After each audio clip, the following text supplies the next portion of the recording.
Tanong ko ganito, pag ang tao ba lumalabag sa utos ng pangingilin ng Sabat, meron ba itong matatanggap na parusa ayon sa paniniwala nyo? Categorical, meron o wala? Sagot. Meron kung habang buhay kang lalabag sa batas ng Diyos. Yan ay nasa Mateo 7:21 hanggang 23. Hindi ka gumagawa sa kalooban ng Ama, ay may parusa. Tanong ko ganito, lahat ba ng hindi nakasunod sa Adventist sa pangingili ng Sabat, pinarusahan nyo ba? Sagot. Ay hindi. Ay hindi. Hindi ko magpaparusa. Ang Diyos ang magpaparusa. Kung hanggang kamatayan, lalabagin niya kalooban ng Ama. Yan ay nasa Mateo 7:21 hanggang 23. Paano sisirain yung talatang yan? Yan. Kaya ako sinabi yan, kasi sa Biblia, babatuhin yan hanggang mamatay eh. Papatay eh, pag lumabag sa araw ng Sabat eh.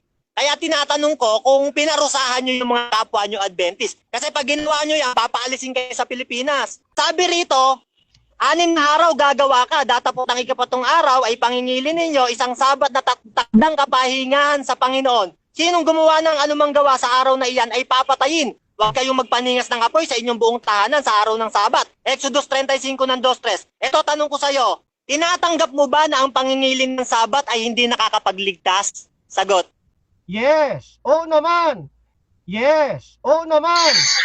Yes. Oo naman.